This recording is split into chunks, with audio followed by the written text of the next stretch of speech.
As two of the men killed Danielle Cretacci in front of her two daughters, and one of those same men and the third man killed two other people in another home invasion in Buffalo. Things got heated several times before a judge sentenced Ernest Green, Daniel Rodriguez, and Wayne Robbins this morning in a courtroom full of the victims' family members. You are not men, you are degenerates, you are cowards. And one day I hope your children and family come to see that. But there's no words that can hurt you enough.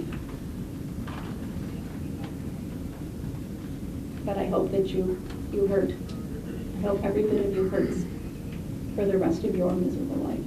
Green received a sentence of 75 years to life in prison for murdering Danielle Cretacci in August of 2019 and shooting her two daughters in the home invasion robbery in the town of Tonawanda. The judge also sentenced Rodriguez to 75 years to life in prison for Cretacci's murder and for shooting the girls.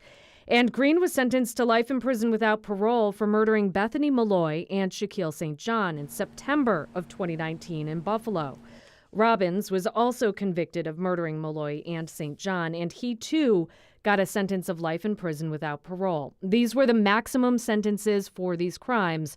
Prosecutors talked about the role Cretacci's daughters played in getting justice for their mom by testifying at the trial. They gave physical descriptions that were very important, that were consistent with the defendants, and they're also able to distinguish the conduct between the two people, so we were very certain that it was Ernest Green who fired the shots. The women were targeted because the defendants found out they had received or were about to receive large insurance settlements. They were preying on people who counted these defendants as friends.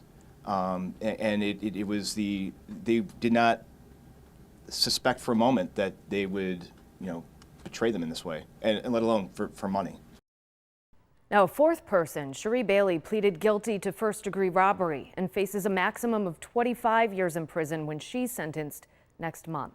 On your side, Kelly Dudzik, Channel 2 News.